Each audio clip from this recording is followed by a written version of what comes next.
नमस्कार। पॉलिटिक्स में आप सबों का स्वागत है। और आज हम पॉलिटिक्स में बात नरेंद्र मोदी के उस हर बूथ सबसे मजबूत, मेरा बूथ सबसे मजबूत कार्यक्रम के सहारे उन्होंने जो आज बिहार विधानसभा चुनाव 2025 के प्रचार अभियान की शुरुआत की है। पूरी तैयारी बीजेपी की तरफ से की गई थी। हमारा बूथ सबसे मजबूत, हर बूथ पे जो उनके कार्यकर्ता हैं उनसे सीधे प्रधानमंत्री जुड़े थे। और उस पूरे कार्यक्रम के दौरान एक खास बात देखने को मिला कि जो दलित संवर्ग के कार्यकर्ता रहे हैं वो अति पिछड़ा, उन सब जैसे कार्यकर्ताओं को बातचीत करने के लिए प्रधानमंत्री से सीधा जोड़ा भी गया। पूरे बातचीत के दौरान लोगों तक जंगल राज पहुंचाने का संदेश मोदी जी ने दिया है।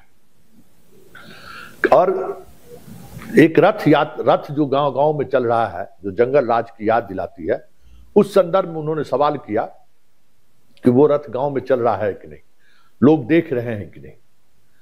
मतलब तमाम विकास योजनाओं के बावजूद भी डबल इंजन की सरकार आज भी लालू के उस भय आतंक राज के सहारे चुनाव जीतना चाहता है। ये आज मोदी ने अपने मेरा बूथ सबसे मजबूत कार्यक्रम के दौरान कहीं न कहीं संकेत दे दिया है। मतलब आज 20 वर्ष बाद भी लालू का वो साया इस चुनाव में भी आने वाले समय में आपको दिखे तो कोई बड़ी बात नहीं होगी।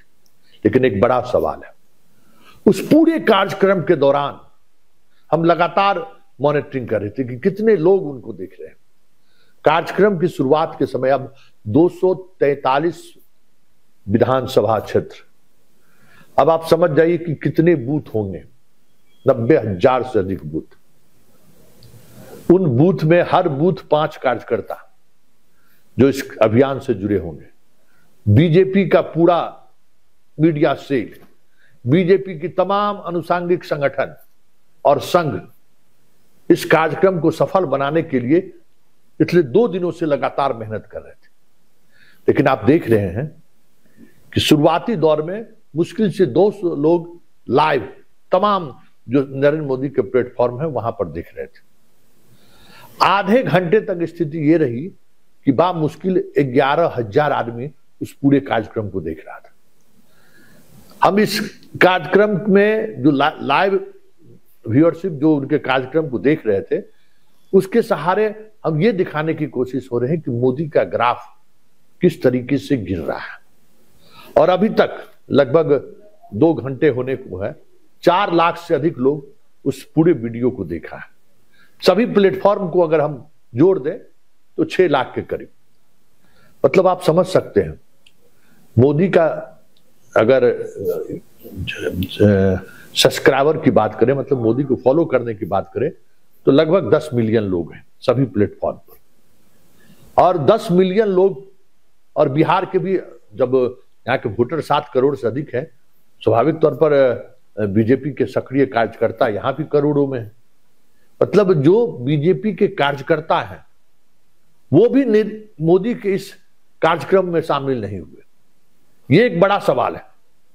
और मोदी की लोकप्रियता की बात हमने इसलिए कर दी कि कभी लगातार हम मोदी को फॉलो करते रहते कि मोदी के कार्यक्रम को लोग कितने लोग सुनते। एक वो भी दौर था जब एक बार मोदी लाइव आते थे तो लाखों लाख लोग लाइव देखते थे। अब वो संख्या सैकड़े में आ गया है। और धीरे धीरे कार्यक्रम खत्म होते होते बा मुश्किल 17,000 लोग सभी प्लेटफॉर्म पर मोदी को देख रहे थे। मतलब कहां 200-300 पर शुरू हुआ और 17,000 खत्म हो गया। ये क्या संकेत है? मतलब क्या होगा ये संकेत? इस संकेत को किस तरीके से देखते हैं? हम पत्रकारों की भाषा में कहें तो हम कह सकते हैं कि मोदी का वो अब जलवा नहीं रहा, न मोदी का वो तेज रहा जिसमें लोगों को आकर्षण दिखता था। बड़ी बड़ी बातें वो कहते रहे, लेकिन कहीं भी कोई ऐसा नहीं लगा कि बिहार के लोगों ने उनसे कनेक्ट किया हो। ऐसे में 2025 के विधानसभा चुनाव में खेला हो भी क्या, बड़ा सवाल है। अगर बात वोटिंग परसेंटेज की करें तो पांचों बिहार के मजबूत पार्टियां एक तरफ, बीजेपी, जदयू, चिराग की पार्टी, कुशवाहा की पार्टी और मांझी की पार्टी, पांचों पांडव है। और इधर जितने लोग हैं, इधर भी आरजेडी है, कांग्रेस है, 3 वामपंथी पार्टियां हैं और मुकेश सहनी, 6 लोग इधर भी हैं। लेकिन इन 6 को अगर मिला दें तो 32-33% मैक्सिमम और उधर 44%।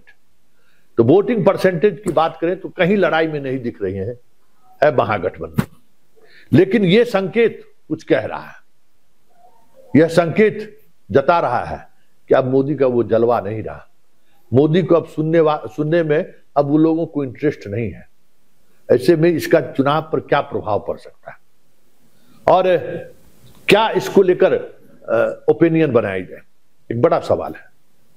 हर विशेषज्ञों का मानना है, हर विश्लेषण करने वालों का मानना है कि ये जो मोदी के ग्राफ में जितनी तेजी से गिरी है, नुकसान अगर मोदी के चेहरे पर चुनाव लड़ने की बात हुई तो नुकसान एनडीए को हो सकता है, क्योंकि नीतीश भी अब उस भरोसे के चेहरा के रूप में लोग उन्हें स्वीकार नहीं कर रहे हैं।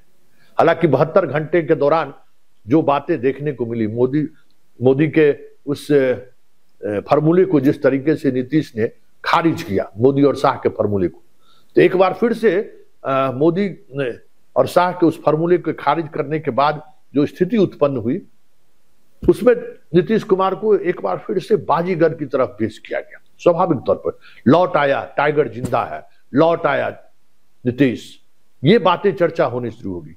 जो चर्चा हो रही थी कि नीतीश कुमार अब बीमार हैं, नीतीश कुमार में अब वो सेंस नहीं है, चुनाव बाद बीजेपी उनको हटा देगी, फिर भी ग्राफ बहुत तेजी से नीतीश का बढ़ा है, फिर भी नीतीश को लेकर भी कोई आकर्षण बिहार में नहीं है। तो ये जनादेश मजबूरी का जनादेश है या फिर इस जनादेश के सहारे एक नया बिहार बनेगा, एक बड़ा सवाल है। क्योंकि यह चुनाव जो कल तक बहुत ही नीरस दिख रहा था, अब धीरे धीरे चुनाव एक अलग शक्ल लेता हुआ अख्तियार कर रहा है। महागठबंधन में सीटों का बंटवारा नहीं हुआ है, एनडीए में भी सीटों के बंटवारे को लेकर खींचतान साफ दिख रहे हैं। मतलब सबसे बड़ा बार्गेनर माना जाता है बीजेपी को। वो बिहार में किस तरीके से छोटी पार्टियां उनसे बार्गेन कर रही है, ये भी देखने वाली बात है कि उपेंद्र कुशवाहा ने एक राज्यसभा सीट और एक विधान परिषद की सीट मानने, जब तक शाह ने सहमति नहीं दी, वो गठबंधन को लेकर ऑल इज नॉट वेल कहते रह गए। मतलब छोटी से छोटी पार्टी बार्गेन कर रही है बीजेपी से, मतलब वो बिहार कम सीटों पर चुनाव लड़ रही है, यही बिहार का मतलब है। ऐसे में मोदी का जो आज ग्राफ देखने को मिला है, जिस तरीके से वोटर में, प्रदेश की जनता में मोदी को लेकर आकर्षण कम हुआ है, ऐसा ना हो कि वो आकर्षण जो कम होता हुआ दिख रहा है 2025 के परिणाम को कहीं पलट न दे।